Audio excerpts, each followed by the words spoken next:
का वर्णन किया, अभी कृपा करके भगवान कृष्ण के बारे में मुझे बताइए। Even though the dynasty of Yadu is very glorious, it has been made more glorious actually because of the appearance of Krishna and Lord Balaram. Yadu वंश जो है वो बहुत ही कीर्तिमान है, लेकिन फिर भी भगवान कृष्ण के अवतरण से वो ज्यादा महत्वपूर्ण बन गया। So we may have nice temple, we may have nice deities, but the real reason why they are so beautiful and so famous and so so wonderful to be in is because of the presence of Krishna. Without the presence of Krishna, all these things have no value to us actually. तो हमारे पास बहुत सुंदर मंदिर है, भव्यता है, ऐश्वर्य है, सब कुछ है, लेकिन ये सभी किस लिए है? क्योंकि कृष्ण है। कृष्ण के बिना ये सब निरर्थक हो जाता है। So Parikshit Maharaj said, please, Shukadev Goswami, tell me about Krishna's glorious appearance, his activities, his character, from the beginning to the end.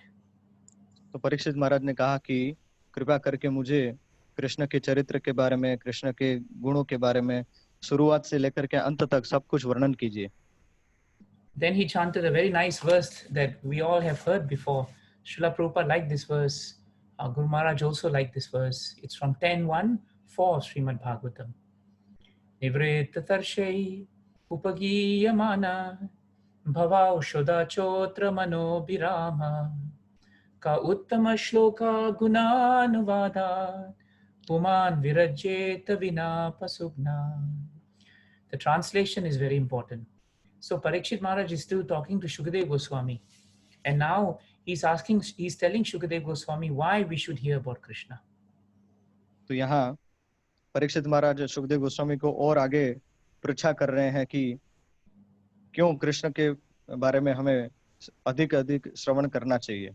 और इसके लिए हमारा गुरु महाराज का जो फेवरेट श्लोक है वो उन्होंने गाया हुआ है कि 10वें स्कंद का पहले अध्याय का 4था श्लोक, निवृत्त तरशेर उपगीय मानद। उसमें वर्णन किया है कि किस प्रकार भगवान का गुणगान हमें सुनते ही रहना चाहिए। So Shukadeva Goswami, Parikshit Maharaj says that glorification of the Supreme Personality of Godhead, that is the real goal of our life. तो परीक्षित महाराज कहते हैं कि भगवान का गुणगान करना, पूर्ण पुरुषोत्तम परमेश्वर का, वही हमारे जीवन का लक्ष्य होना चाहिए। But Prabhu's Mataji, it must be performed in the parampara system. लेकिन प्रभु जी और माता जी, ये गुणगान जो है वो परंपरा पद्धति में ही होना चाहिए। It must be conveyed from spiritual master to disciple. ये आध्यात्मिक गुरु से शिष्य तक प्रतिपादित होना चाहिए। Why Parikshit Maharaj is saying this at this stage? Why? हमको प्रश्न करना चाहिए, पृच्छा करना चाहिए कि क्यों परीक्षित महाराज ये लेवल स्तर पे होते भी ये पूछ रहे हैं। Because actually he's hinting to Shukadev Goswami that he himself, Parikshit Maharaj, he has no ability to glorify Krishna unless that glorification of Krishna is coming from his spiritual master, who is Shukadev Goswami.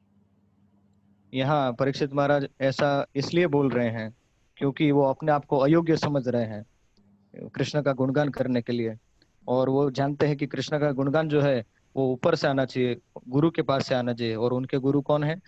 Sukhdev Goswami.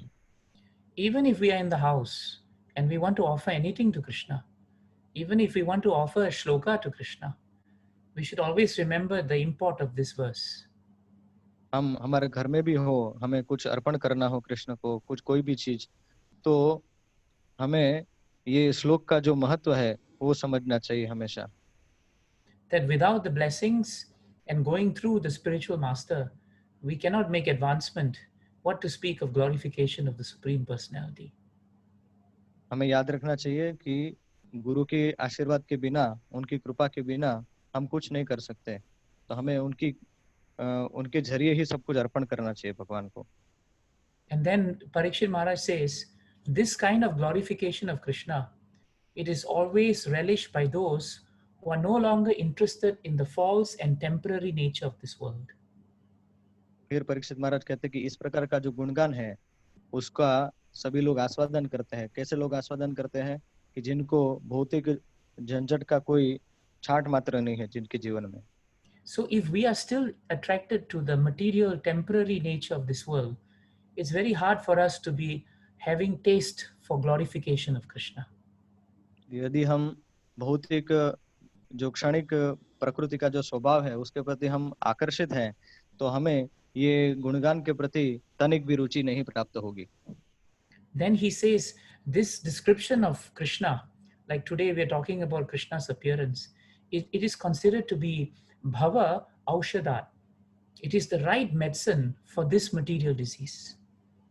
तो फिर वो आगे बताते हैं कि ये प्रकार का जो गुणगान है, महिमा गान है, वो भव औषधि के समान है, यानी कि ये भौतिक जगत की जितनी भी परेशानियां हैं उसको नष्ट कर सकता है, उसके लिए दवाई है। So then he tells to Shukadeva Goswami, so who will stop hearing this glorification of the Lord? Unless you are the killer of your own soul, or you're a butcher, just cutting meat. Other than these two categories, everyone will want to hear Krishna. फिर वो कहते हैं कि ऐसा कौन सा व्यक्ति होगा जो बूचर के जैसा होगा या आत्मघाती होगा, जो ऐसे महत्वपूर्ण गुणगान को सुनना नहीं चाहेगा। ऐसे दो स्तर वाले लोग ही इसको नहीं सुनेंगे, बाकी सभी लोग सुनेंगे। Now, once he says this wonderful point in 10.1.4 Srimad Bhagavatam, how does Shukadeva Goswami reply? एक बार परीक्षित महाराज ने 10वें स्कंद के पहले अध्याय के चौथे श्लोक में ये जो बता दिया, उसके बाद परीक्षित महाराज क्या सुखदेव गोस्वामी क्या जवाब दे रहे हैं, वो बहुत ही महत्वपूर्ण है। Actually, Shukadeva Goswami is not speaking still. अब तक सुखदेव गोस्वामी कुछ बोल नहीं रहे थे। And Parikshit Maharaj then, he tries to share with Shukadeva Goswami why it is so important, to hear about the transcendental pastimes of Krishna. लेकिन परीक्षित महाराज ने जब पूछा कि क्यों इस प्रकार भगवान का दिव्य महिमा गान हमें सुनना चाहिए, इसलिए उन्होंने बोलना शुरू किया। The shlokas are very nice to remember. They are found in 10.1, 5, 6 and 7. 10.1, 5, 6 and 7. ये श्लोक बहुत ही महत्वपूर्ण है और हमें याद रखने चाहिए, कंठस्थ करने चाहिए। उसका नंबर है 10वां स्कंद पहला अध्याय 5, 6 और 7वां श्लोक। पितामहा मे समरे मरांजये देवव्रताद्यातिरथैस्तिमिङ्गलै दुरत्ययं कौरवसन्यसागरं कृत्वा तरन्वत्सपदं स्मयत्प्लवाः द्रौण्यस्त्रविप्लुष्टमिदं मदङ्गं सन्तानबीजं कुरु पाण्डवानां जुगोपकुक्षिं गत आतचक्रो मातुश्च मेय शरणं गतायः वीर्याणि तस्या किल देहभाजा अन्तर्बहिर्पुरुषकालरूपै प्रयच्छतो मृत्युमुतामृतं च माया मनुष्यस्य वदस्व विद्वान्. So these shlokas are very nice because they are non-different from Krishna. ये श्लोक बहुत ही सुंदर है क्योंकि ये कृष्ण से अभिन्न है। If you want Krishna to appear in your heart, then we have to absorb the mood of Parikshit Maharaj. यदि आप चाहते हैं कि कृष्ण आपके हृदय में प्रविष्ट हो, अवतरित हो, तो आपको परीक्षित महाराज के मूड को समझना चाहिए। So Parikshit Maharaj is saying now to Shukadeva Goswami, I took shelter of Krishna's lotus feet, which is like a boat. तो यहाँ सुखदेव गोस्वामी परीक्षित महाराज को कह रहे हैं कि मैंने कृष्ण के चरणारविंद का आश्रय लिया है कि जो नौका के समान है। And now he's remembering, oh Shukadeva Goswami, my grandfather Arjuna and the others, the Pandavas, they crossed the ocean of the battlefield of Kurukshetra. और अभी परीक्षित महाराज सुखदेव गोस्वामी को बता रहे हैं कि उन्हें याद आ रहा है कि मेरे पांडव जो थे, पूर्वज जो थे, उन्होंने पूरा जो संसार है उसको पार कर लिया। It was a very big ocean with big fishes like Timingalas, just like Bhishma Dev.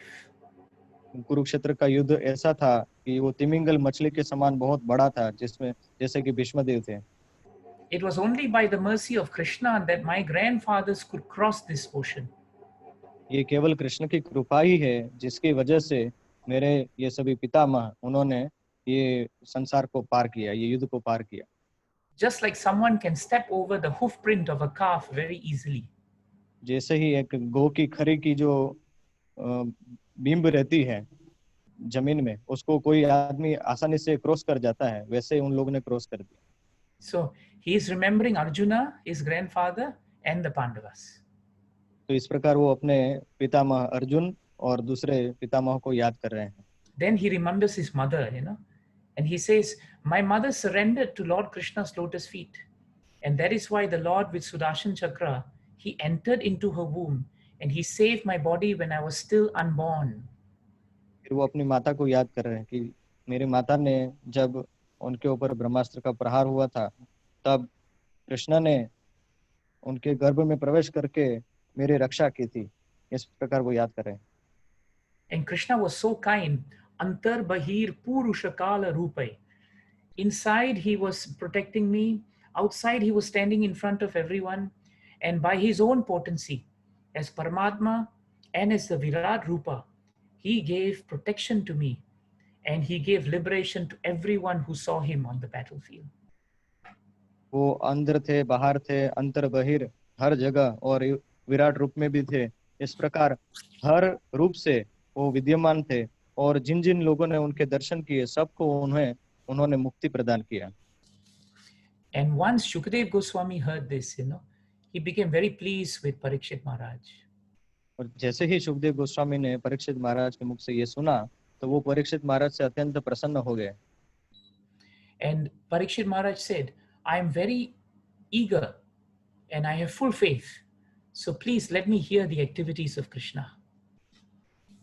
Parikshit महाराज ने कहा कि मैं बहुत ही उत्सुक हूँ और जिज्ञासु हूँ, कृपा करके मुझे कृष्ण के बारे में श्रवण कराइए। Then he says, "I have taken a vow, on the verge of death, just before dying for 7 days, I've taken a vow. I have given up even drinking water. But because I'm drinking this nectarian topics of Krishna, which is coming from your lotus mouth, even though I have hunger and thirst, and it's very difficult to bear, still this hunger and thirst cannot stop me from hearing about Krishna." फिर वो कहते हैं कि मैंने मृत्यु के जब मुझे श्राप मिला 7 दिन में मरने। So we can understand from this point that even though we are now fasting for Janmashtami, and I'm sure that if you don't have engagement, fasting becomes very difficult. But if we hear Krishna's topics, even if the hunger and the thirst is trying to catch you, somehow or another, Krishna's topics will save us. तो इस प्रकार का जो अनुभव है वो हम इधर जन्माष्टमी में कर सकते हैं कि हमें उपवास करना होता है, लेकिन जब हम कृष्ण का गुणगान श्रवण करते रहेंगे और ये अमृत जो है पीते रहेंगे, तो हमें भूख और प्यास तकलीफ नहीं दे पाएगी। And then Shukadev Goswami said so nicely, "This Ganges, it is coming from the toe of Lord Vishnu, and it purifies upper, middle, and lower planetary systems." फिर परीक्षित महाराज कहते हैं कि गंगा जो है वो तीनों अलग अलग लोकों से आती है, ऊपरी लोक से, मध्य लोक से और निम्न लोक से। And he said, "In the same way, my dear king, when anyone asks questions about the pastimes and characteristics of Krishna, 3 kinds of men become purified." और इसी प्रकार वो कहते हैं कि जो कोई भी व्यक्ति कृष्ण के गुणगान को श्रवण करता है, तो 3 प्रकार के लोग पवित्र हो जाते हैं। The speaker, बोलने वाला, the person who inquired, जिसने पृच्छा किया है वो पूछने वाला, and the people in general who listen. और सामान्य जन जो श्रवण करते हैं। That's why we wanted to share this part of the 10th canto, because this gives us the proper mood on how Parikshit Maharaj asked the questions, became submissive to Shukadev Goswami. And that nice mood, from spiritual master to disciple was so congenial, so perfect for us, for them to remember Krishna and for us to remember Krishna. तो इसीलिए आज हम ये भागवतम के 10वें स्कंद का ये भाग पढ़ने का कोशिश कर रहे हैं, जिसमें बहुत ही सुंदर वर्णन दिया गया है कि किस प्रकार एक अच्छा मूड इधर क्रिएट हुआ है, सर्जित हुआ है कि एक परफेक्ट गुरु के माध्यम से एक अच्छा शिष्य, परफेक्ट शिष्य श्रवण कर रहा है, और पूरा जो माध्यम है वो पूर्ण है, एकदम अटल है। So hearing about Krishna is not a sentimental activity. It is a spiritual and scientific activity. तो कृष्ण के बारे में सुनना ये कोई सेंटिमेंटल या भावनात्मक नहीं है, ये एकदम वैज्ञानिक है। One day, Mother Earth became so overburdened with all the atrocities of conceited and envious kings that she approached Lord Brahma for relief. एक दिन पृथ्वी माता सभी अत्याचारी राजाओं से इतनी त्रस्त हो गई कि वो ब्रह्मा जी के पास पहुंची। She came in the form of a cow and she was very distressed. She had tears in her eyes and she told him about the great misfortune that she was suffering from. वो उसने गाय का स्वरूप धारण किया था और वो बहुत ही दुखी लग रही थी, उसकी आंखों में से अश्रु बह रहे थे और पूरे विश्व का जो दुख है वो उसके माथे पे वो वैसे दिख रहा था। Brahma, when he heard that, he, Lord Shiva, and all the devatas, they went to the ocean of milk, to speak to Garbhodakashayi Vishnu. Brahma ji ने जब सुना सभी शिव जी और सभी देवताओं के साथ, तो वे क्षीरोदकशाही विष्णु के पास किनारे पर पहुंचे भगवान को प्रार्थना करने। After chanting the Purusha Shukta prayers in a trance, Lord Brahma heard Lord Vishnu's instructions. समाधि अवस्था में भगवान को पुरुष सूक्त प्रार्थना करने के बाद ब्रह्मा जी को पता चला कि भगवान का विष्णु का संदेश मिला। And then Lord Brahma turned to the devatas and he began to speak. फिर ब्रह्मा जी देवताओं की ओर मुड़े और उन्होंने बोलना शुरू किया। And now he said, though we have come to the ocean of milk to see the form of the Lord as Garbhodakashayi Vishnu, the Lord has now spoken in my heart as Super Soul, Kshirodakashayi Vishnu. उन्होंने कहा ब्रह्मा जी ने कि यद्यपि हम इधर भगवान के दर्शन के लिए आए हैं क्षीरोदकशाही विष्णु के पास, लेकिन फिर भी उन्होंने हृदय में मुझे संदेश दिया है। And now, whatever order that Krishna has given us, we must execute it attentively without delay. और अभी जो कुछ भी आदेश भगवान कृष्ण ने हमें दिया है उसको ध्यानपूर्वक और तुरंत हमें पालन करना चाहिए। So Brahma said that Krishna already knows about the difficulties of Bhumi Devi, and he has decided to appear in this world to diminish the burden on her and to protect her. Brahma ji ने कहा कि कृष्णा पहले से ही जान रहे हैं कि भूमि देवी को कितनी तकलीफें हैं, कठिनाइयां हैं, और इसलिए इसी को ध्यान में रखते हुए उन्होंने खुद स्वयं अवतरित होने का निर्णय लिया। He will come as the son of Vasudeva and Devaki. वे वसुदेव और देवकी के पुत्र के रूप में प्रकट होंगे। So all you devatas and all your wives, you should all appear in his pastime also. तो आप सभी देवता आपकी पत्नियों के साथ उनको मदद करने के लिए अवतरित होना है पृथ्वी पे। His first expansion, Lord Balaram will come as his elder brother. उनका प्रथम विस्तार स्वरूप जो है बलराम, वो उनके बड़े भाई के रूप में अवतरित होंगे। And when they heard this, all the devatas became very pleased and very pacified because Kamsa and the demons on earth were giving them so much trouble. तो जब देवताओं ने ये सुना तब वो बहुत ही शांत हो गए और खुश हो गए, क्योंकि कंस ने पृथ्वी पे और देवताओं को सभी को इतना कष्ट प्रदान करके रखा था। At the same time on earth, there was a terrible demon king known as Kamsa. और इसी समय एक बहुत ही भयानक असुर था पृथ्वी पे जिसका नाम कंस था। The funny thing is, Kamsa actually was a member of the Yadu dynasty. And yet, he imprisoned his own father, Ugrasena, who was the ruler of the dynasty, just so that he could become the proprietor and controller of all the dynasties. By nature, he was very envious. Kans जो है वो यदु वंश से ही था, लेकिन उसको सभी वंश के ऊपर राज करना था, प्रभुत्व जताना था, और स्वभाव से ही वो बहुत ईर्ष्यालु व्यक्ति था। Prabhupada writes something very important about Kamsa. Kans के बारे में प्रभुपाद बहुत ही अद्भुत लिखते हैं। It is found in 10.167 of Srimad Bhagavatam. 10वां स्कंद पहला अध्याय और 67वें श्लोक में ये पाया जाता है। Prabhupada said that Kamsa did not hesitate to kill his own nephews and imprison his own sister and his father. Kans, Prabhupada लिखते हैं कि कंस को तनिक भी हिचकिचाहट नहीं हुई अपने ही खुद के भतीजों को भांजे को मारने के लिए। But Kamsa had one quality. लेकिन कंस के अंदर एक ही गुण था, Even though he was a demon, he was aware that Lord Vishnu or Krishna could not be killed. वो असुर होते हुए भी इतना तो जानता ही था कि भगवान कृष्ण या तो विष्णु को मारा नहीं जा सकता। And Prabhupada says, because of that, eventually he will attain salvation. और प्रभुपाद ने कहा कि खाली ये गुण के कारण उसको मुक्ति प्राप्त होगी। And Prabhupada says, if even partial understanding of the activities of Lord Vishnu can make one eligible for liberation or salvation like Kamsa, how much more will devotees who have a full understanding and faith in Krishna, how much more will we be guaranteed the chance to have salvation from this material world? Such a nice point. Prabhupada ji बताते हैं कि यदि कंस जैसे आसुरी व्यक्ति में एक आंशिक समझन थी खाली कृष्ण के बारे में, फिर भी कृष्ण ने उनको मुक्ति प्रदान की, तो जो भक्त हैं, जो भगवान को जानते हैं, उनका अच्छी तरह से सब समझने का कोशिश कर रहे हैं, तो उनका तो कहना ही क्या है, उनका तो अवश्य ही मुक्ति निश्चय है।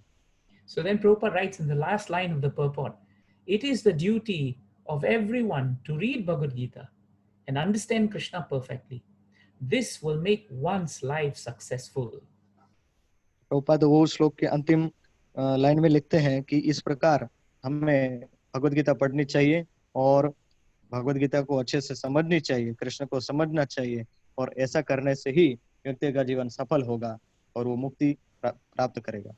So this is something we should understand about Kamsa. तो इस प्रकार से हमें कंस के बारे में भी कुछ समझना चाहिए। One day, when Devaki, his sister, was getting married to Vasudev, and the marriage was finished, Kamsa, like a good, dutiful brother, got on the chariot, and he decided he will ride his own sister and brother-in-law now, after the wedding. तो एक दिन कंस अपनी बहन देवकी और अपने बहनों वसुदेव के साथ उनकी शादी के पूरे होने के बाद बहन को लेके जा रहा था और खुद अपना बहन का जो सारथी बन के बैठा हुआ था, अच्छे भाई की तरह। As he was just taking off, suddenly he heard a voice, in the sky. And the voice said, "Foolish Kamsa, the eighth child of your sister that you are riding the chariot now will actually be the source and cause of your destruction." जैसे ही कंस ने प्रस्थान किया रथ को आगे लेके जाने का, उसी समय आकाश में आकाशवाणी हुई कि हे मूर्ख कंस, तू जिस देवकी के सारथी बन के खड़ा है, उसी का 8वां पुत्र तेरा मृत्यु का कारण बनेगा। The moment Kamsa heard that, first he was smiling and happy for his sister. But the moment he heard that he would be killed by her child, it did not matter to him that Devaki was the sister. Immediately he took his left hand and caught her hair, and with the right hand he took the sword and he was about to kill her, just like that. तो ये आकाशवाणी सुनने से पहले कंस बहुत खुश था, प्रसन्न था, लेकिन जैसे ही उसने आकाशवाणी सुनी, तुरंत उसने अपने लेफ्ट हैंड में देवकी के बाल पकड़ लिए और अपनी तलवार से उसको मारने को तुल गया। तो उसके लिए देवकी अभी कोई बहन नहीं लगती थी, जैसे अपनी मृत्यु का सवार आया तो देवकी को भी मारने को तैयार हो गया। This is not nature of devotee. If devotee feels that he is going to die because of someone, that devotee sees the hand of Krishna as the cause of his destruction, not somebody as the cause of his destruction. That's why devotees are peaceful. And those who don't have faith in Krishna, they are always anxious. ये भक्त का स्वभाव नहीं है। भक्त का जो स्वभाव होता है, तो वो सोचता है कि सामने वाला जो व्यक्ति है उसका कोई दोष नहीं है, उसके पीछे कृष्ण का हाथ है, और ऐसा करने से ही भक्त शांत रहता है और स्थिर रहता है। So the moment that happened, Vasudev, who was very kind and gentle by nature, he stopped Kamsa. And he promised Kamsa, Kamsa, it is not Devaki that you want. You actually want to kill the child, because that child, the eighth child of Devaki, will actually kill you. So why must you kill Devaki? Let Devaki live. We will very dutifully give you each child that comes. Even if it's not the eighth child, we are ready to give you the first child, the second child, the third child. But please don't kill Devaki now. तब वसुदेव जी जो थे वो बहुत ही सज्जन पुरुष थे, और उन्होंने कंस को शांत रखा और उसको वचन दिया कि देवकी तुम्हारे लिए हानिकारक नहीं है, देवकी का जो 8वां पुत्र है वो तुम्हारे लिए हानिकारक है। तो मैं वचन देता हूँ कि मेरा पहला, दूसरा, तीसरा जो भी संतानें आएंगी वो सभी को तुम्हें अर्पण करूंगा। Vasudeva was very Vaishnava-like, and that's why Krishna gave him the right intelligence at a very difficult moment to solve a problem. Vasudev जी बहुत महान वैष्णव थे और इसलिए कृष्ण ने उनको ये मुसीबत के समय में बहुत अच्छा बुद्धि प्रदान किया कि किस प्रकार ये परिस्थिति को संभाला जाए। And Vasudev's advice to Kamsa was based on his full faith in Krishna. और वसुदेव जी की जो सलाह थी कंस को, वो कृष्ण के ऊपर उनके संपूर्ण निर्भरता से आई हुई थी। Because he knew that if the Lord wanted to come to kill a demon, then the Lord will be able to do it. All Vasudeva had to do was to protect Devaki. उनको पूर्ण विश्वास था कि यदि भगवान के हाथों से ही इसका मृत्यु होने वाला है कंस का, तो भगवान कैसे भी करके वो करेंगे ही। अभी मेरा कर्तव्य फिलहाल देवकी को बचाने का ही है। And true enough, when the first child, Kirtiman, was born, Vasudeva, like a real gentleman, brought the child to Kamsa and said, "As I've given you my vow, this is the child."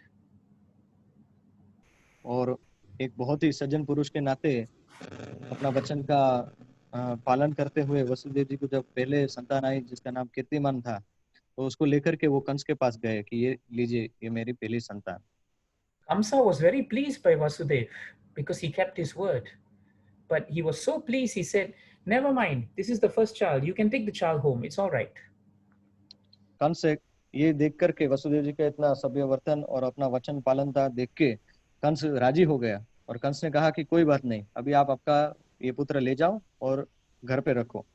Prabhupada writes in the purport, Vasudev's standard of character was so good that even a demon like Kamsa was pacified by his nature. Prabhupada ji लिखते हैं कि वसुदेव जी के जो वसुदेव जी का जो स्तर है जीवन जीने का और भक्ति का, वो इतना बढ़िया है कि कंस जैसा आसुरी व्यक्ति का भी दिल पिघल गया था। But at that point of time, Krishna's arrangement always prevails. लेकिन ऐसी परिस्थिति में भी कृष्ण की जो योजना है वो हमेशा कार्यरत रहती है। So what happened was Narada came and met Kamsa. And when Narada Muni was speaking to Kamsa, Narada Muni revealed to Kamsa that actually Krishna was coming and he would actually wipe out all the demonic kings in this world.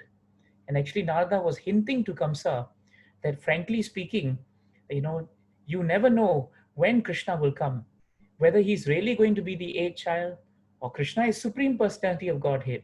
He could appear anytime he wants. He's not bound by any rules. He's not bound by any voice.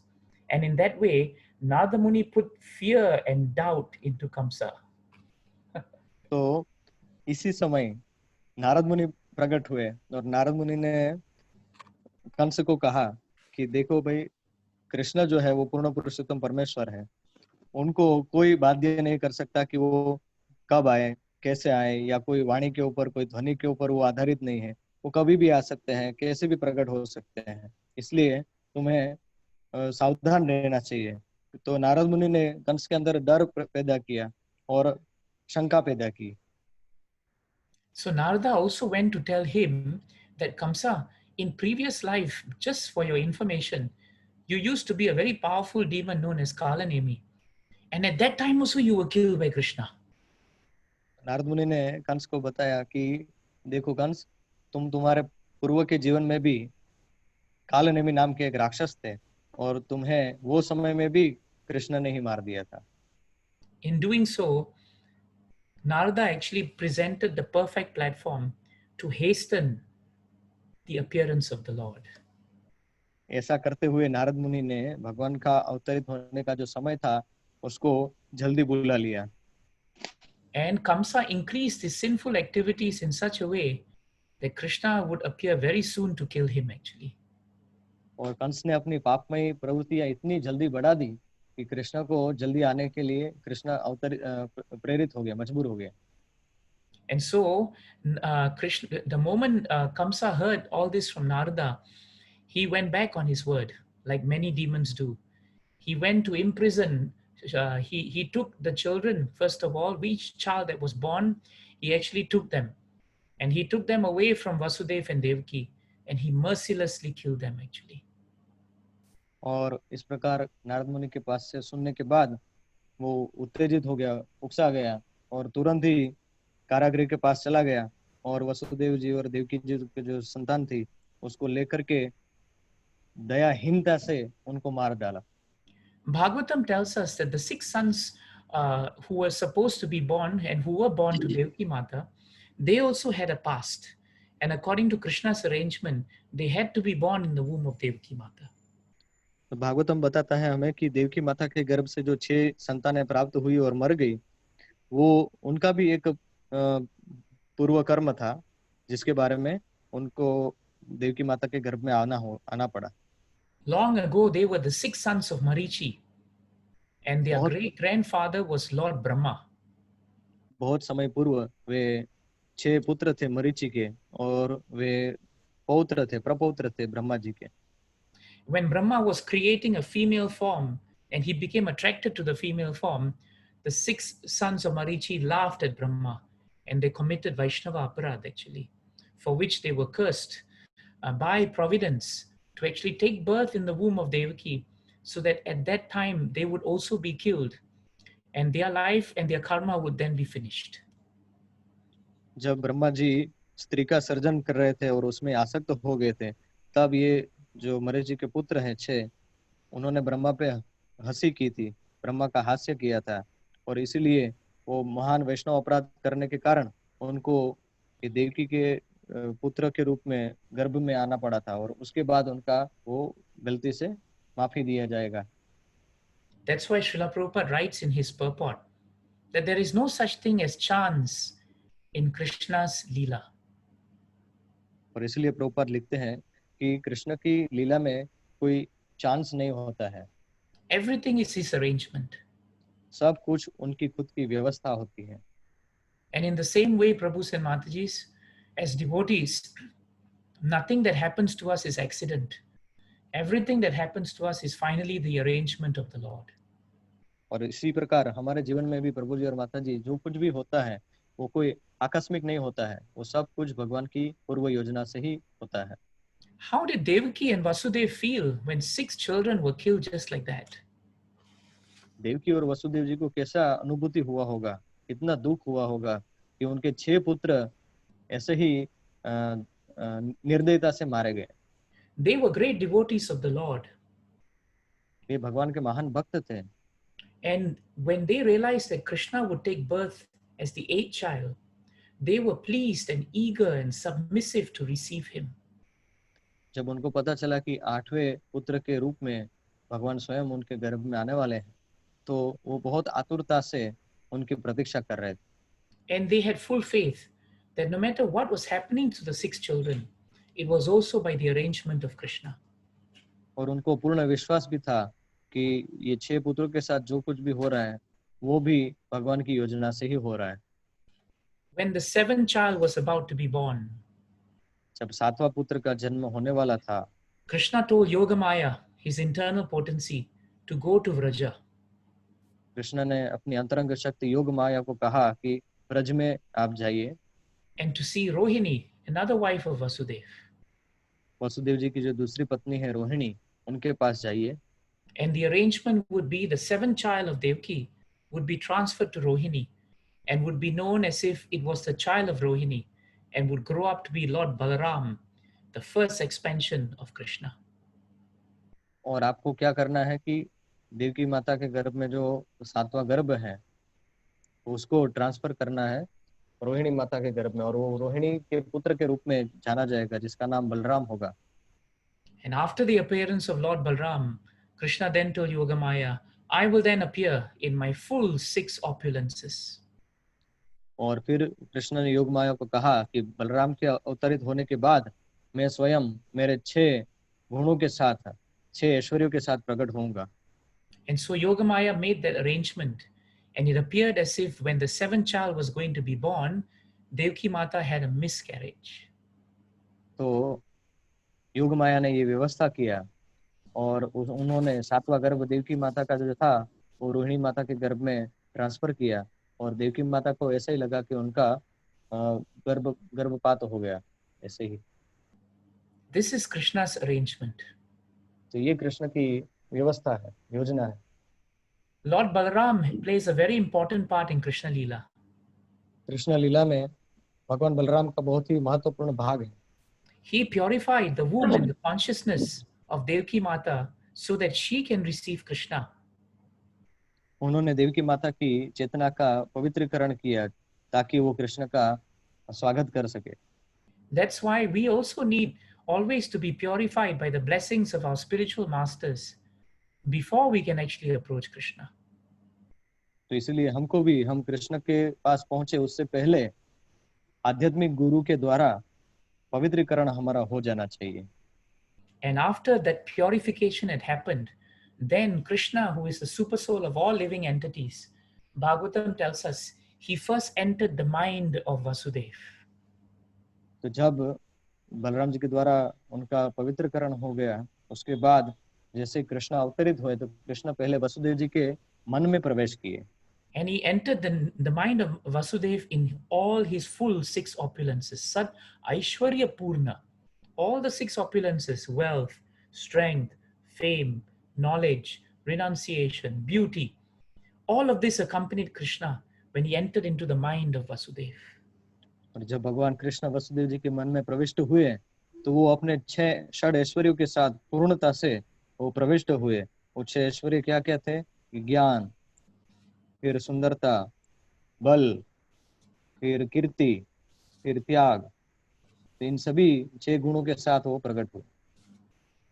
And the moment he entered the mind of Vasudev, Vasudev received him in the mind and transferred the form of the Lord from his mind into the core of his heart. और जैसे ही वसुदेव जी को पता चला कि मन में कृष्ण अवतरित हुए हैं तो मन से उन्होंने हृदय में रूपांतरित किया भगवान को। This is very important part of Krishna's appearance. ये कृष्ण के अवतरित होने का बहुत ही महत्वपूर्ण भाग है।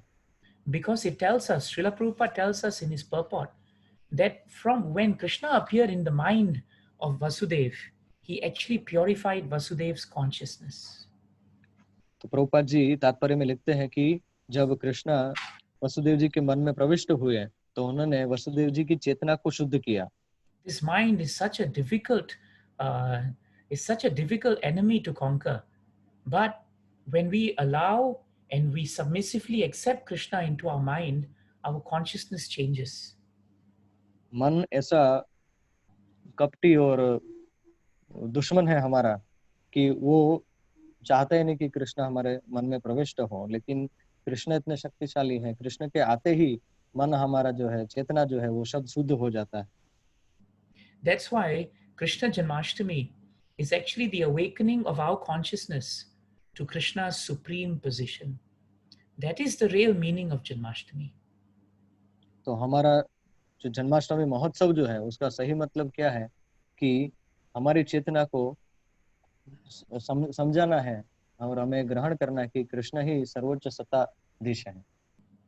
And the moment Vasudev received Krishna in his mind, he transferred Krishna into his heart. This heart is very important because the heart is the seat of all our sincerity, isn't it? When we tell someone, Prabhu, I'm telling you this from my heart, people know you're serious. If you tell someone, I'm telling you this from my liver, my kidney, my mind, people don't take you seriously, actually. It's always the heart.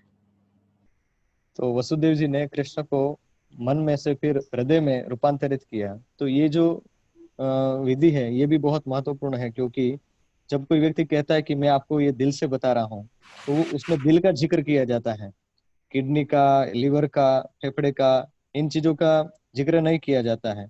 क्योंकि लोग जानते हैं कि जब आप बोलते हो कि दिल से मैं कह रहा हूँ तो लोग जानते हैं कि आप सीरियसली कह रहे हैं।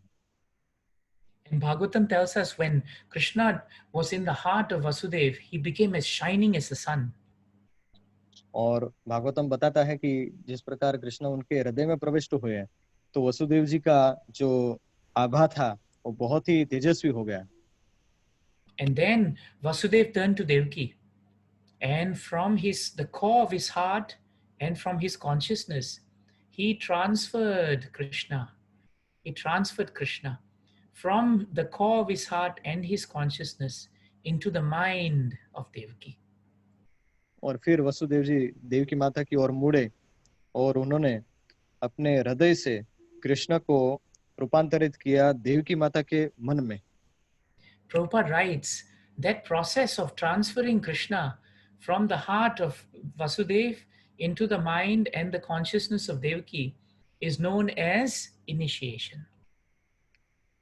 और प्रभुपाद जी लिखते हैं कि ये जो प्रक्रिया है वसुदेव जी के हृदय से कृष्ण को देवकी के मन में और चेतना में रूपांतरित करने की, इसी को दीक्षा कहते हैं। Prabhupada says, unless we are initiated by a bona fide spiritual master who always carries within their heart Krishna, one cannot acquire the power to carry Krishna within our own hearts. तो प्रभुपाद जी लिखते हैं कि जब तक प्रामाणिक और आध्यात्मिक गुरु की कृपा के बिना, आध्यात्मिक गुरु कैसे होते हैं जो अपने हृदय में कृष्ण को लिए बैठते हैं और कृष्ण को वो जब तक हमारे मन में रूपांतरित नहीं करते, हमारे हृदय में रूपांतरित नहीं करते हैं, तब तक हम दीक्षा नहीं ले सकते। Krishna is so kind to the spiritual master because the spiritual master sadhavo hridayam mayam sadhunam hridayam tvam man anya te na jananti naham tebya managapi. In the 9th canto, 4th chapter, Lord Vishnu advises Durvasa Muni. Durvasa, I will tell you one very important thing. The pure devotee is always within the core of my heart, Krishna's heart. And I'm always in the heart of the pure devotee. My pure devotee does not know anyone else except me, and I don't know anyone else except him. यहाँ इसके अनुसंधान में भगवान स्वयं दुर्वासा मुनि को उपदेश दे रहे हैं और सीख दे रहे हैं कि 9वें स्कंद के 4थे अध्याय में है कि साधु हृदय मह्यम, साधु मेरा हृदय है और मैं साधु के हृदय में हूँ।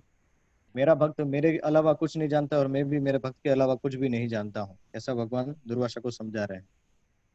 So that is why this process, there is no discharge of semen. There was no fertilization of an egg. There was no 9 months labor. And immediately after 9 months, Krishna had to come out. The umbilical cord had to be cut. There was no cesarean section. There was no natural childbirth. The whole transcendental appearance of the Lord was completely spiritual, and it has nothing to do with matter. And it is actually a process of Krishna consciousness. It's a process where, just like Shukadev Goswami transferred all his knowledge and realization of Krishna to Parikshit Maharaj, Vasudev transferred the consciousness of Krishna to Devaki Mata.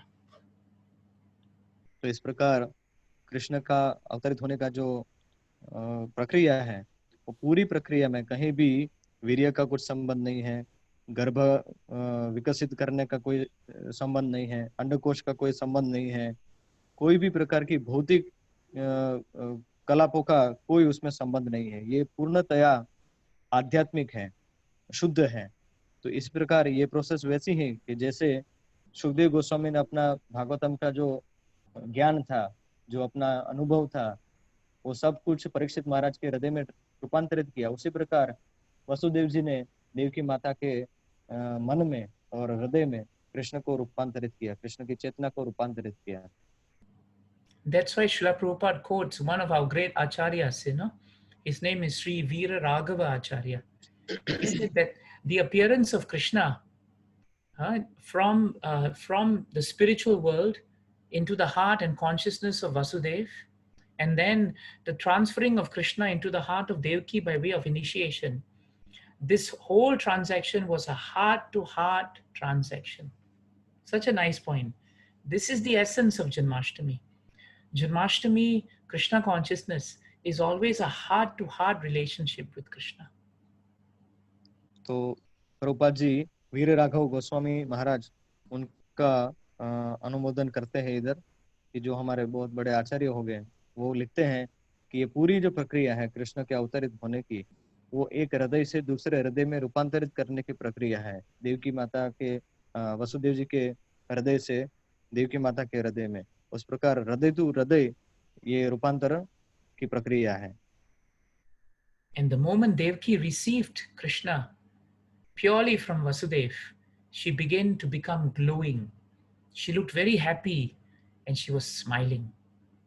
और जिस क्षण देवकी माता ने वसुदेव जी के माध्यम से शुद्धता पूर्वक कृष्ण को अपने हृदय में अवतरित किए, तो वो अत्यंत तेजस्वी हो गई, प्रसन्न हो गई और उनके चेहरे पे स्मित आ गया। Kamsa could understand the moment he heard about Devaki's beauty and effulgence. Kamsa could understand, the eighth child of Devaki has arrived and it is inside her now. जब कंस को पता चला देवकी के ये सुंदरता के बारे में, उसके तेज के बारे में, तब उसको पता चल गया, उसको भनक आ गई कि अभी ये 8वां संतान आ गए हैं देवकी के गर्भ में। And he said, let me wait now for the child to be born. The moment it is born, then I will kill that child. तो उसने कहा कि मुझे प्रतीक्षा करने दो ये 8वें पुत्र को बाहर आने के लिए, जैसे ही वो बाहर आ जाएगा मैं उसको तुरंत मार डालूंगा। And Bhagavatam says from that day, Kamsa could not sleep. और भागवतम बताता है कि वही दिन से कंस सो नहीं पाता था। Everywhere he turned, he saw Krishna. जहाँ जहाँ वो मुड़ता था उसको कृष्ण ही दिखाई देते थे। When he looked into the mirror, instead of seeing Kamsa, he saw Krishna. जब वो आईने में देखता था तो उसको कंस के बजाय कृष्ण दिखता था। In the dream, he dreamt of Krishna. सपने में वो कृष्ण के बारे में स्वप्न देखता था। Many of us don't dream about Krishna, though we are chanting about Krishna, but Kamsa dreamt of Krishna. हमारे में से बहुत लोग जप करते हैं, भगवान का गुणगान करते हैं, फिर भी कृष्ण का स्वप्न नहीं आता, लेकिन कंस को सपने आ रहे थे कृष्ण के। But his dream was like nightmare, not a nice dream, because Krishna was going to kill him. लेकिन उसके जो स्वप्न थे वो भयानक थे, क्योंकि कृष्ण उसमें उसको मार रहे थे। And then Bhagavatam tells us if he took 8 steps on the staircase, 1, 2, 3, 4, 5, 6, 7, 8 child of Devaki, again he would remember Krishna. और भागवतम बताता है कि जब वो सीढ़ियां भी चढ़ता था या तो चलता भी था, तो 1 2 3 4 5 6 7 8 8वां जब स्टेप आता था तो उसको तुरंत देवकी का 8वां पुत्र कृष्ण याद आता था। So in this way, Kamsa was unfavorably Krishna conscious. तो इस प्रकार कंस जो था वो परोक्ष रूप से कृष्ण के प्रति आसक्त था। Contrast him with Vasudev and Devaki, who were favorably conscious.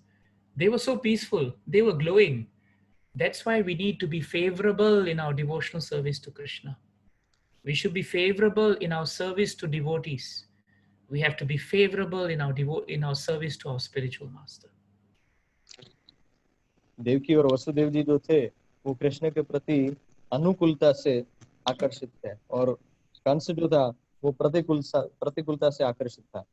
तो हमें अनुकूल होना चाहिए भक्ति में, सेवा में, भगवान कृष्ण के प्रति, भक्तों के प्रति हमें अनुकूलता से व्यवहार करना चाहिए।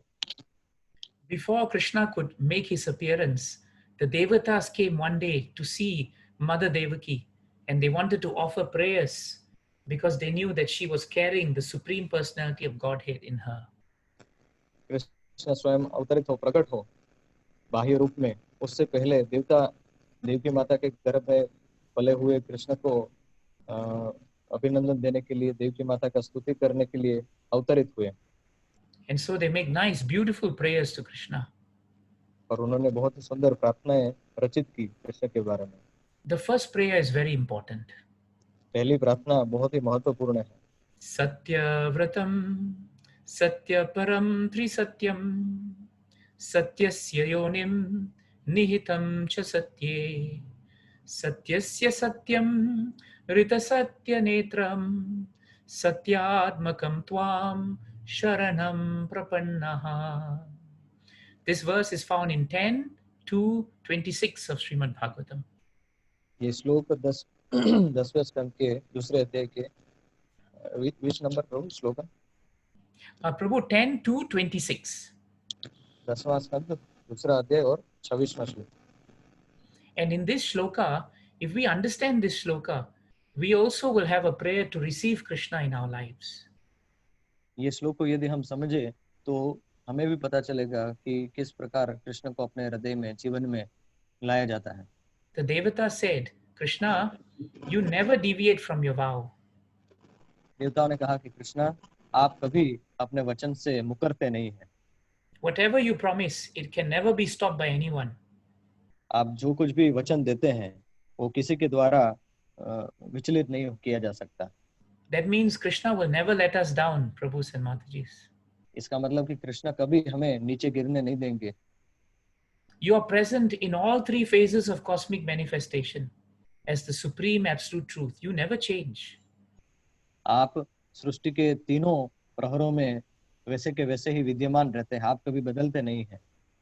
That means we have to see the hand of Krishna at every stage of this cosmic manifestation.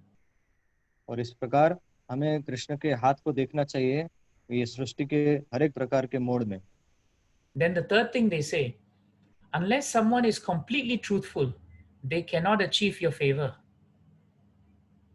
जब तक कोई व्यक्ति पूर्णतया आपके ऊपर आधारित और सत्यव्रत नहीं होता है तब तक आपको नहीं समझ सकता है। Those who are hypocrites, who say one thing and do the other, they cannot achieve you, Krishna. जो दंभी होते हैं, कहते कुछ है और करते कुछ है, ऐसे लोग आपको कभी नहीं पहुंच सकते।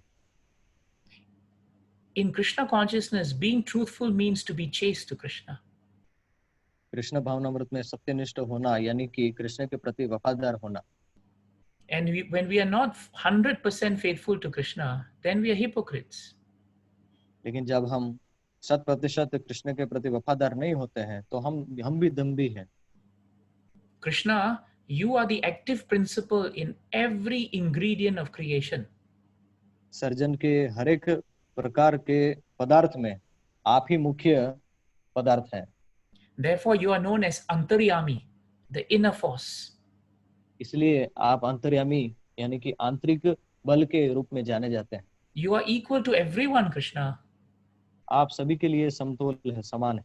And your instructions apply to everyone for all times. और आपके जो उपदेश हैं वो हर हमेशा सदा सदैव सबके लिए लागू होते हैं। Satyamakam Tvam, you are the beginning of all truth. आप ही सत्य के आदि हैं। Sharanam Prapannaha, therefore we surrender ourselves to you. इसलिए हम आपकी शरण लेते हैं। This is Janmashtami. इसे जन्माष्टमी कहते हैं।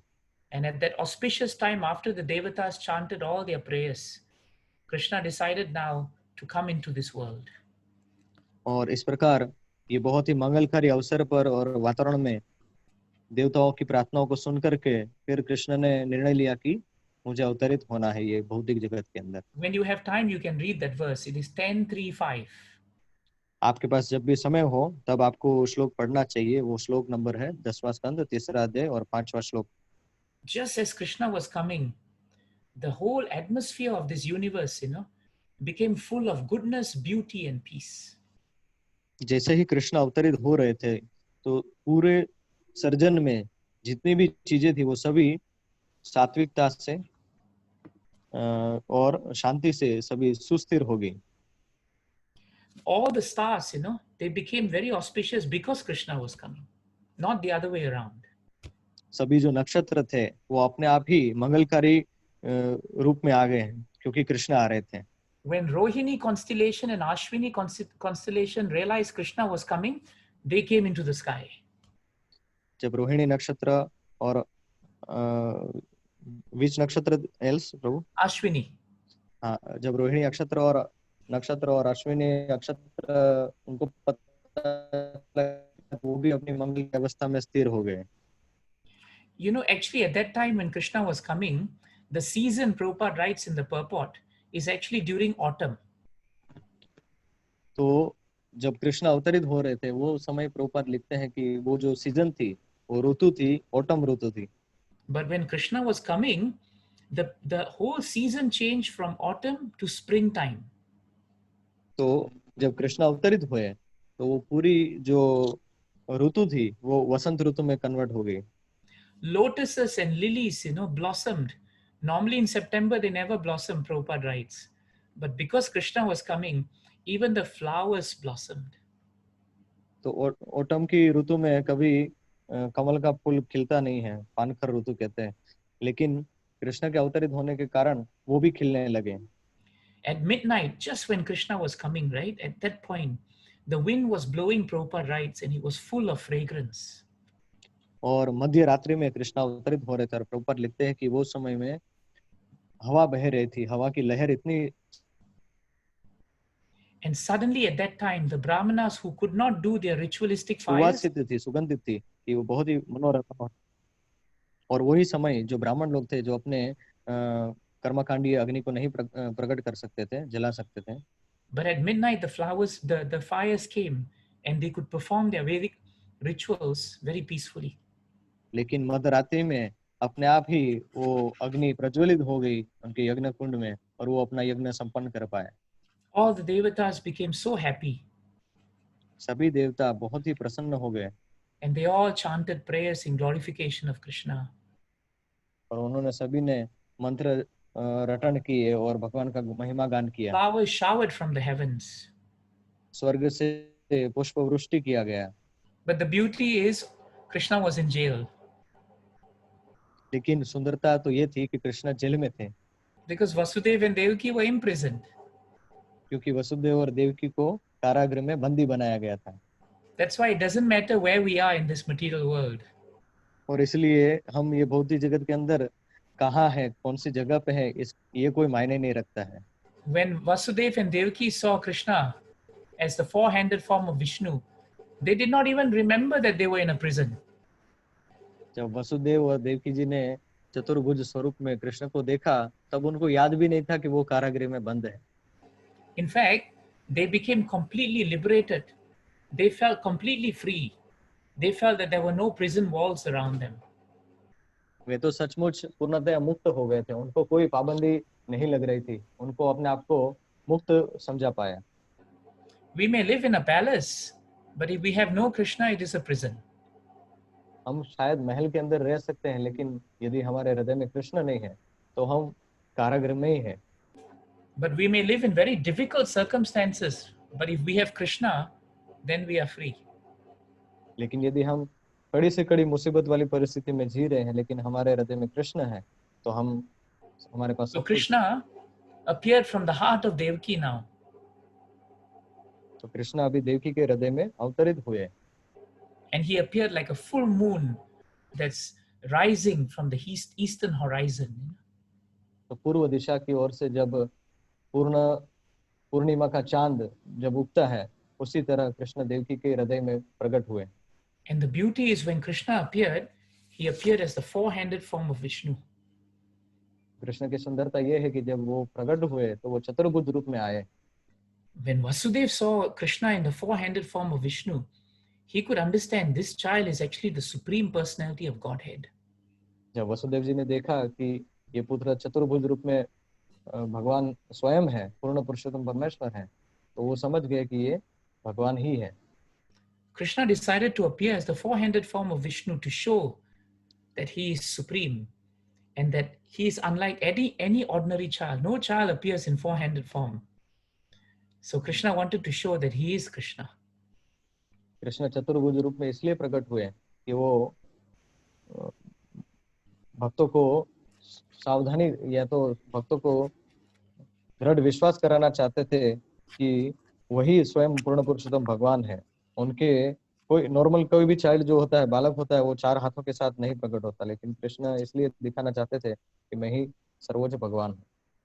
Also, Krishna appeared specifically as Lord Vishnu because the Ishta Devata, the worshipable deity of Vasudev, was actually Lord Vishnu in his four-handed form. और कृष्ण चतुर्भुज स्वरूप में इसलिए प्रकट हुए क्योंकि वसुदेव जी के इष्ट देवता जो थे, उनके जो इष्ट मूर्ति स्वरूप जो थे, वो चतुर्भुज विष्णु ही थे, इसलिए वो इस स्वरूप में वो प्रकट हुए। What was Vasudev's immediate reaction? Vasudev जी का तुरंत प्रत्युत्तर क्या था? Mentally, he offered 10,000 cows to the Brahmanas. He was in prison. He could not do anything.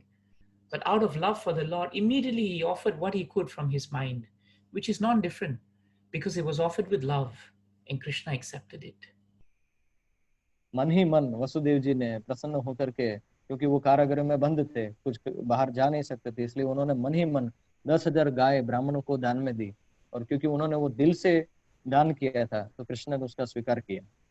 Guru Maharaj, I remember, told me that when Vasudev offered the Brahmanas who were in the mental, it was in mentally, and when he offered the cows, he did that out of his gratitude. And Maharaj said, it is gratitude that attracts Krishna. Gratitude actually will attract Krishna in such a way that he appears in your consciousness. तो गुरु महाराज कहते हैं कि वसुदेव जी ने ये 10,000 गायों का मानसिक जो दान किया, वो अपनी कृतज्ञता व्यक्त करने के लिए किया। वो इतने कृतज्ञ थे और उन्होंने भगवान को अपने सामने देख करके इतनी कृतज्ञता अपने हृदय में प्रकट की कि उसी की वजह से भगवान उनके हृदय में प्रकट हुए। तो महाराज कहते हैं कि हमारे जीवन में भी यदि कृष्ण को हमें प्रकट करना हो तो हमें कृतज्ञ रहना चाहिए। And Vasudev became fearless in his heart. और वसुदेव जी एकदम निर्भय हो गए, अपने हृदय में अभय हो गए। What was Devaki Mata's reaction? Devaki माता का प्रत्युत्तर क्या था? She was so astounded to see Krishna as the four-handed form of Vishnu. भगवान कृष्ण का चतुर्भुज विष्णु रूप में स्वरूप देख करके वो छक हो गई थी। But she was very afraid that her brother would come and he would see this four-handed form. So she told Krishna, Krishna, please, I know you are the Supreme Personality of Godhead, but you must conceal yourself. So become just like an ordinary child. Don't look like this. तो उनको भय था कि यदि मेरे भाई को, कंस को पता चल जाएगा इसके बारे में और ये चतुर्भुज स्वरूप में उनको देखेगा तो ये अच्छा नहीं है। इसलिए वो सोच रही थी और कृष्ण को कह रही थी कि अभी आप चतुर्भुज स्वरूप में ऐसे मत रहिए, आप साधारण बालक के रूप में प्रस्तुत हो जाइए। And she prayed to Krishna to give her protection from her terrible fear of Kamsa. और उन्होंने प्रार्थना की कि मुझे ये कंस का जो भयानक भय है उससे आप मेरे रक्षा कीजिए। Prabhupada says Kamsa represents material association. Prabhupada कहते हैं कि कंस जो है वो भौतिक संघ का प्रतिनिधित्व है। Devaki represents bhakti. देवकी माता भक्ति की प्रतिनिधित्व है। Bhakti and material association never go together. भौतिक संघ और भक्ति ये दोनों साथ साथ नहीं चल सकते। And a devotee always fears material association and in that way heightens remembrance of Krishna. भक्त जो रहता है वो भौतिक संघ से हमेशा डरता रहता है और इसी प्रकार भक्ति का जो उसका चेतना है, भक्ति का जो उसका तंतु है उसको बढ़ा देता है। A devotee is never falsely proud to think, I can just mix with material creation and I will be fine. No. A devotee has humility. And that's why Devaki Mata, like Bhakti, took shelter of Krishna. And that's why when we take up Bhakti and we practice devotional service, that devotional service will protect us from the material association, which is actually Kamsa. भक्त जो रहता है वो कभी ऐसा नहीं मानता कि मैं भौतिक संघ में जाऊंगा मुझे कुछ नहीं होगा, मैं कहीं भी जा सकता हूँ। नहीं, वो हमेशा भौतिक संघ से डरता रहता है। जिस प्रकार देवकी माता कंस के भय से डरती थी, उसी प्रकार ये भय जो है हमें हमेशा भौतिक संघ से भयभीत रहना चाहिए ताकि हम कृष्ण की ओर ज्यादा आकृष्ट हो। So now we know Vasudev's reaction, we know Devaki's reaction. Now we end with Krishna's reaction. अभी हमको पता चला कि वसुदेव जी ने क्या प्रतिक्रिया दी, देवकी माता ने क्या प्रतिक्रिया दी, तो अभी हमें कृष्ण की क्या प्रतिक्रिया थी ये देख करके वो हमें अभी आगे समझना है। So Krishna informed Vasudeva and Devaki that I'm very pleased with you. In your past, in the past 2 times, you have been my parents, as Prishni and Sutapa, and as Diti and Kashyap. तो कृष्ण ने प्रत्युत्तर दिया कि हे देवकी और वसुदेव, मैं आपसे प्रसन्न हूँ और मेरे पूर्व भी आप माता पिता बन चुके हैं 2 जन्म में। पहले आप पृष्टि और सुतपा थे, फिर कश्यप और अदिति के रूप में थे, तो इस प्रकार आप मेरे माता पिता थे। And Krishna said, what are your qualifications? Krishna कहते हैं कि आपके गुण क्या है? Faith, devotion, austerity.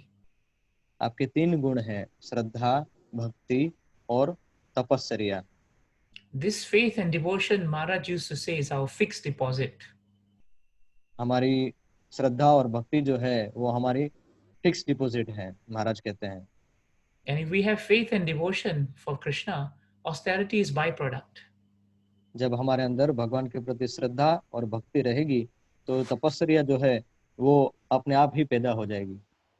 So now Krishna said, I'm inspired and I'm so happy and so pleased with you. But now you must kindly act according to my instructions. तो कृष्ण ने कहा कि मैं आपसे बहुत ही प्रसन्न हूँ, आपसे प्रेरित हूँ, लेकिन अभी आपको मैं जैसा कहूँ वैसे करना होगा। Vasudeva was inspired by Krishna. Vasudev जी कृष्ण से प्रेरित हो गए। And he just put Krishna in a basket. And according to the Lord's desire, he arranged to bring him from the delivery room of the prison out into the Yamuna River, all the way to Vraja, so that he could place him at the lap of Yashoda Mata and with his good friend Nanda Maharaj. और वसुदेव जी समझ गए और वसुदेव जी ने एक basket के अंदर, टोपली के अंदर कृष्ण को ले लिया और उधर से कारागृह के डिलीवरी रूम से बाहर निकल के वे यमुना को पार करके व्रज में गए, जहाँ यशोदा माता सोई हुई थी। अपने नंद जो मित्र थे उनके पास वो पहुंचे। So Vasudeva had full faith in Krishna, and the moment he was ready now to execute the order of Krishna, Krishna's Yoga Maya potency made everyone sleep. All the shackles were dropped. Vasudeva walked out of the prison a free man in the dark of the night. जैसे ही वसुदेव जी को ये सब समझ में आ गया भगवान की योजना, तो योग माया ने उनके लिए सब व्यवस्था किया। उनके हाथ पैर में बांधी हुई सब बेड़ियां छूटने लगी। जो कारागृह के जो द्वारपाल थे वो सभी सो गए हैं और एकदम अंधकार में मध्य रात्रि में वो अपने आप को एकदम मुक्त पाए। And as all the doorkeepers fell asleep, Vasudeva walked out with little Krishna, and there was a bit of rain. And so immediately Lord Balaram came in the form of Seshanag and covered Vasudeva and covered Krishna so that Krishna will not be wet. See the service of Balaram, always assisting, always ensuring that he was always ready to give pleasure to the Lord. Yamuna को जब पास जाना था, उसके पहले बारिश हो रही थी, बहुत भारी बारिश, और बारिश में कृष्ण भीग न जाए उसके लिए, उसको मदद रूप करने के लिए शेषनाग प्रकट हुए। शेषनाग भी देखिए हर समय हर जगह कृष्ण को मदद करने के लिए, सेवा करने के लिए तत्पर रहते हैं। And Maharaj said at one point that when Seshanag was covering Krishna, automatically he also covered Vasudeva. So if you are always with Krishna, then you always get the protection of Lord Balaram. महाराज कहते हैं कि जैसे ही शेषनाग ने कृष्ण को ढक दिया अपनी छाव में, तो वसुदेव जी अपने आप ढक गए। उसी प्रकार जब हम कृष्ण को आश्रय में रहते हैं तो बलराम जी की कृपा हमें अपने आप ही मिल जाती है। The Yamuna river, was in spat. And yet when she saw that Vasudeva and Krishna were going to come, somehow she parted herself so that Vasudeva and Krishna could walk through the Yamuna river untouched. Such was her devotion to the Lord. तो जब यमुना को पता चला, तब यमुना में बाढ़ आई हुई थी और यमुना को पता चला कि वसुदेव और कृष्ण आ रहे हैं, तो उन्होंने बीच नदी के अंदर, मार्ग प्रवाह के अंदर उन्होंने रास्ता दे दिया ताकि बिना छुए वसुदेव जी उधर से पसार हो सके। In the third canto, under the chapter Remembrance of the Lord and the Lord's pastimes out of Vrindavan, Shukadev Goswami, Vidura, and I think Uddhava, they all remember these beautiful pastimes of the Lord. How at some point Yamuna wanted to touch just the lotus feet or some part of the Lord. She wanted some blessings. And so the Lord arranged that Vasudeva accidentally would just drop him, though there was no accident. And it appeared as if Vasudeva would go mad, seeing that the Lord had touched the waters. But actually he did that so that Yamuna ji could actually get blessings from Krishna. तो जब उद्धव जी तीसरे स्कंद में इस लीला का जिक्र करते हैं और याद करते हैं कि जब वसुदेव जी यमुना में पसार हो रहे होते हैं, तो मध्य यमुना के अंदर यमुना जी को जब भगवान के चरणों का स्पर्श करना होता था और उनकी इच्छा रहती थी, तो कृष्ण कभी कभी छलांग लगा देते थे अपनी टोपली में से और वसुदेव जी एकदम भयभीत हो जाते थे और चिंतित हो जाते थे कृष्ण के विरह में कि कृष्ण को पानी स्पर्श कर लिया या कृष्ण पानी में डूब गए। तो ऐसी लीला उद्धव जी याद करते हैं। And so Vasudev passed and he took the Lord and he placed the Lord with Yashoda Mata, and he took the daughter who was there and brought the daughter back. Actually, that daughter would be Yogamaya and she would be prepared to receive Kamsa. तो इस प्रकार वसुदेव जी ने यमुना को पार कर लिया और नंद महाराज के घर तक पहुंचे, यशोदा माई के पास पहुंचे और यशोदा माई सोई हुई थी, उधर कृष्ण को रख दिया और कृष्ण के बदले योग माया जो छोटी बच्ची के रूप में थी वो बच्ची को ले लिया और वो बच्ची योग माया के रूप में कंस के सामने प्रकट होने के लिए उसको झेलने के लिए तैयार थी। The moment Vasudev returned back to the prison with the child, everything returned to normal. जब तक वसुदेव जी वो बच्ची को लेकर के कारागृह में वापस आए तब तक सब कुछ नॉर्मल हो गया था, वापस पहले जैसा। Kamsa was alerted on the birth of a child. और कंस को सूचना दी गई बच्चे के जन्म के बारे में। Devaki Mata pleaded so much with him, don't kill this child. First of all, it's a child. Second, it is a female. But Kamsa did not hear.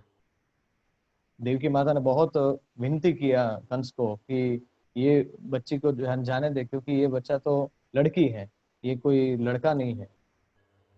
And the moment Kamsa became envious, he took the child and he was about to dash the child to the ground when the child slipped through his hands and appeared before him as Mother Durga. And she said, fool, Kamsa, you are a fool. You think that you have control of this situation, but take note that your slayer has been already born and is elsewhere.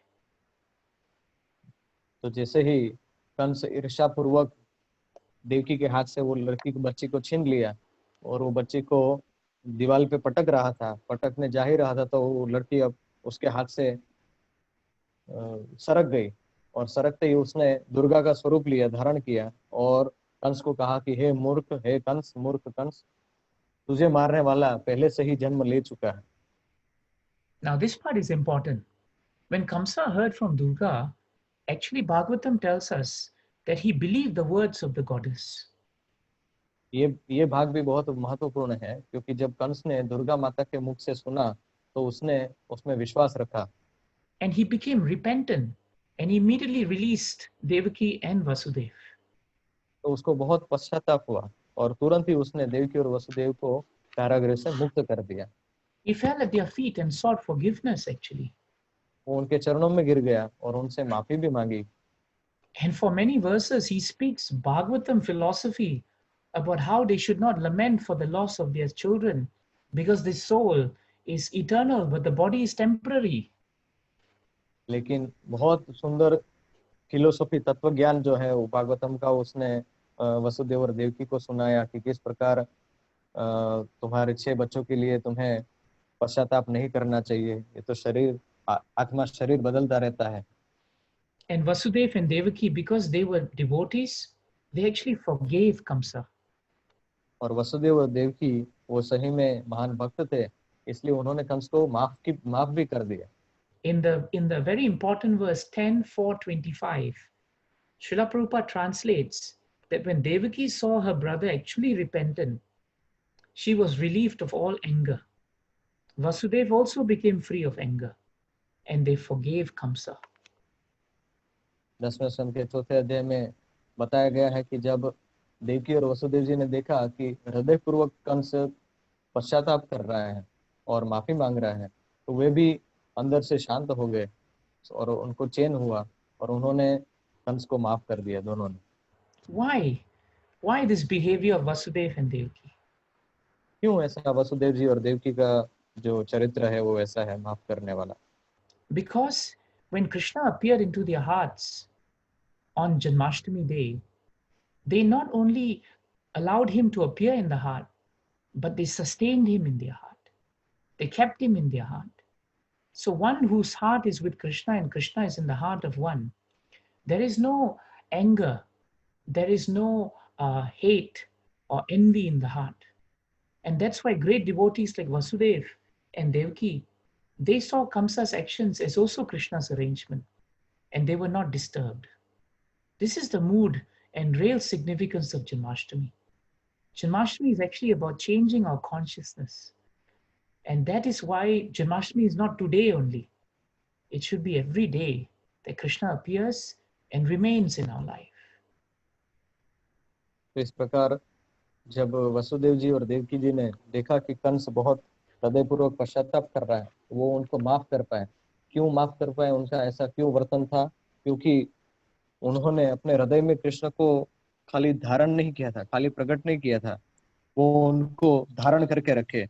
उन्होंने sustain किया कृष्ण को अपने हृदय में, और इस प्रकार अपने हृदय को कृष्ण को हृदय में धारण करने के नाते जिनके हृदय में कृष्ण होते हैं और जो कृष्ण के हृदय में होता है, उनके अंदर ये गुण स्वाभाविक आ जाते हैं और इसलिए वो क्षमा कर पाए। तो The opposite Janmashtami, was, oh, sorry, Prabhu, yes.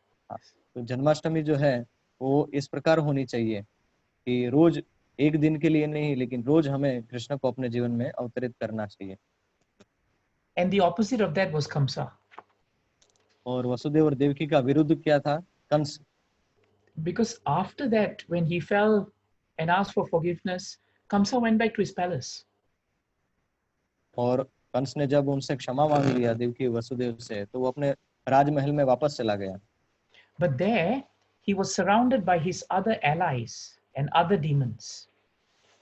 लेकिन राजमहल के अंदर वो अपने दूसरे असुर संगियों से घिरा हुआ था। And when they heard that he had been forgiven and he was very nice to Vasudev and Devaki, they warned him that his killer was still alive. जब उनके कंस के असुरी सभी लोगों को, मित्रों को पता चला कि कंस तो वसुदेव और देवकी की माफी मांग के आ रहा है, तो उन्होंने उसको याद दिलाया कि तेरा जो मारने वाला है, हत्या करने वाला है, वो अभी भी जिंदा ही है। And so, because of bad association, and because of not remembering Krishna, and because of being envious of Krishna, Kamsa's goodness lasted very temporarily. And he then declared that any child born during that period of time will be killed, not only in the prison area, but also in the surrounding areas of his kingdom. तो असुरी संघ के कारण, कुसंग के कारण कंस का मति घूम गया। उसके अंदर जो अच्छाई थी वो बहुत थोड़ी देर ही, तनिक ही टिक पाई, और उसने तुरंत घोषणा कर दी कि खाली उसके महल के या तो कारागृह के विस्तार में नहीं, लेकिन पूरे राज्य में, गांव हो, तालुका हो, कुछ भी हो, उन सभी जगह पे जितने जितने भी बच्चे ने जन्म लिया है, उन सभी को हत्या कर दिया जाए। But Krishna would go on to kill Kamsa one day. लेकिन एक दिन तो कृष्ण कंस को मारने वाले ही थे। And so ends our narration and sharing of the advent of Krishna. तो इस प्रकार हमारा जो वर्णन था कृष्ण के अवतरित होने का, वो उसका अंत आ रहा है अभी। Krishna's appearance is not an ordinary birth, Prabhus and Matajis. प्रभु जी और माता जी, कृष्ण का जो प्रकटीकरण है वो कोई साधारण नहीं है, Because Krishna is eternally in our hearts as super soul. क्योंकि परमात्मा के रूप में कृष्ण शाश्वत काल से हमारे हृदय में बसे हुए हैं। But there's a difference between Krishna always being in our heart and Krishna appearing in our lives. लेकिन हमेशा से एक भेद तो रहेगा ही कि हमारे हृदय में जो कृष्ण है वो, और हमारे जीवन में कृष्ण जब अवतरित हुए, उसमें भेद रहेगा। Something may be in our house, every day we are seeing it there. हमारे घर में कुछ कुछ चीजें रोज के लिए हम देखते ही होते हैं, But if our heart is not with that, then it is just there, but it has no value in our lives. लेकिन वो चीज के प्रति हमारा दिल नहीं है, तो वो चीज का हमारे लिए कोई कीमत नहीं रहता है। Krishna may be present in our heart as super soul, उसी प्रकार कृष्ण परमात्मा के रूप में हमारे हृदय में विराजमान है, but to make him appear, we must receive him and his instructions. लेकिन उनको हमारे जीवन में अवतरित करने के लिए हमें उनको स्वीकार करना पड़ेगा, उनके उपदेशों को स्वीकार करना पड़ेगा। And it can be done on the platform of devotional service. और ये संभव है मात्र भक्तिमय सेवा के स्तर के माध्यम से, just the way Vasudev and Devaki received Krishna. जिस प्रकार वसुदेव और देवकी जी ने कृष्ण को स्वीकृत किया। They endured so many things just so that they can receive Krishna. उन्होंने कितनी यातनाएं भुगती, क्यों? ताकि कृष्ण को अवतरित कर पाए अपने जीवन में। They endured material association in the form of Kamsa. उन्होंने भौतिक संघ को कंस के रूप में उन्होंने सहा, And they took association of Krishna. और इस प्रकार उन्होंने कृष्ण का संग किया। So we pray today that we all awaken our natural consciousness, which is our devotional service to Krishna. If we awaken it by sincere practice of devotional service, then Krishna will appear in our lives. तो आज हम हाथ जोड़ के प्रार्थना करते हैं कि इस प्रकार हृदय पूर्वक हम ये सिंसियर गंभीर भक्ति में सेवा को प्रकट कर सके, जागृत कर सके हमारे हृदय में। Maharaj told us, if you want Janmashtami, then you must practice BBC. महाराज कहते थे कि यदि आप जन्माष्टमी चाहते हैं तो आपको बीबीसी का प्रैक्टिस करना चाहिए। You must always have Bhagavad Gita, Bhagavatam, and nice chanting. आपके पास हमेशा भगवत गीता, भागवतम और अच्छा चैंटिंग होना चाहिए। And BBC becomes the channel, between us and Krishna. और ये बीबीसी हमारे और कृष्ण के बीच में एक चैनल बन जाती है। Jai Sri Krishna Janmashtami Maho Maho Sattva ki. जय Jai Shla Prabhupada ki. Jai Shla Gurudev ki. Ananta Kodi Vaishnavinda ki. Nitai Gaura Premanandi. Thank you, Vaishnava Seva Prabhu and Prasanatma Prabhu. And thank you to all the devotees who took so much time in the morning to hear the wonderful significance of Krishna Janmashtami. Sorry, I took a bit more time because of the translation. Yes, Prabhu. Advan Prabhu want to ask one question. Yes, please. Hare Krishna Prabhu ji. Yes, Shraddhavan Prabhu. तो प्रसाद प्रभु, आप मेरा सवाल translate कीजिएगा English में। जैसा कि हम देखते परिवार बोल, हाँ बोल। तो मेरा प्रश्न ये है कि जैसा कि हमने सुना कि कंस ने देवकी और वसुदेव के 6 जो बच्चे थे जन्मे हुए, उनको बड़ी बेरहमी से मार दिया, और वसुदेव जी और देवकी उनको माफ करते। लेकिन हम देखते हैं कि इस प्रोसेस में लगे हुए और भक्ति में हम है, फिर भी सब चीजें करते हुए भी हम भक्तों की थोड़ी छोटी सी गलती हो तो उसको माफ नहीं कर पाते। तो इसका कारण मैं जानना चाहूंगा। So Shraddhavan Prabhu is asking that we saw that Devki Mata and Vasudev ji bared Krishna Kansa's atrocities. Although Kansa killed 6 children of Vasudeva and Devki, even though Vasudeva and Devki they forgave Kansa, but in our life, day-to-day life, if one devotee does a simple or minor mistake, we can't forgive him. So what should we do for that? We should learn to forgive, Prabhu. हमें माफ करना सीखना चाहिए। If we don't learn to forgive, then actually we are more Kamsa than Vasudev and Devaki. यदि हम क्षमा करना नहीं जानते हैं तो हम वसुदेव और देवकी के सामने जो कंस था उससे भी बड़े कंस हैं। Those who forgive, they have nothing in their hearts. So their hearts is very free to have Krishna actually. Vasudev और देवकी इसलिए क्षमा कर पाए क्योंकि उनके हृदय में कृष्ण के अतिरिक्त कुछ नहीं था। But if you don't forgive, then you keep so many things inside. Where is the space for Krishna? लेकिन यदि जब आप क्षमा नहीं करोगे तो कृष्ण के लिए जगह ही कहाँ बचेगी, क्योंकि बहुत सारी चीजें आपके हृदय में पड़ी रहेगी।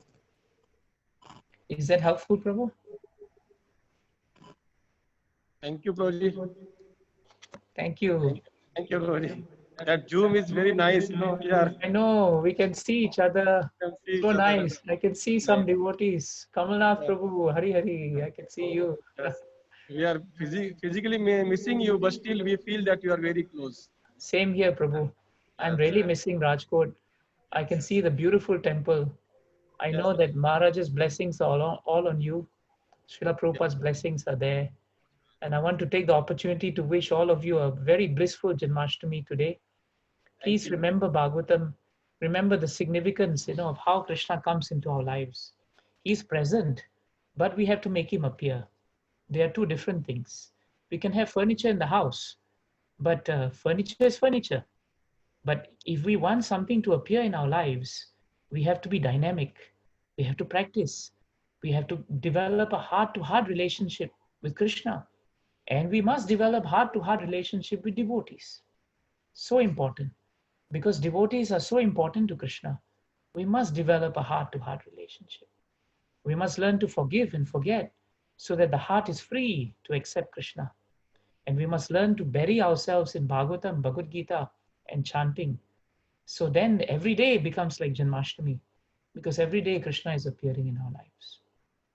Thank you, Vaishnav Seva Prabhu. Thank you very much, Prabhuji. We will chant 3 times Hare Krishna Mahamantra and we will end this session. Sure. Hare Krishna, Hare Krishna, Krishna Krishna, Hare Hare. Hare Hare Ram, Hare Ram, Ram Ram, Hare Hare. Hare Krishna, Hare Krishna, Krishna Krishna, Krishna, Hare Hare. Hare Ram, Hare Ram, Ram Ram. Hare Krishna, Hare Krishna, Krishna Krishna, Krishna, Hare Hare. Hare Ram, Hare Ram, Hare Ram, Ram Ram.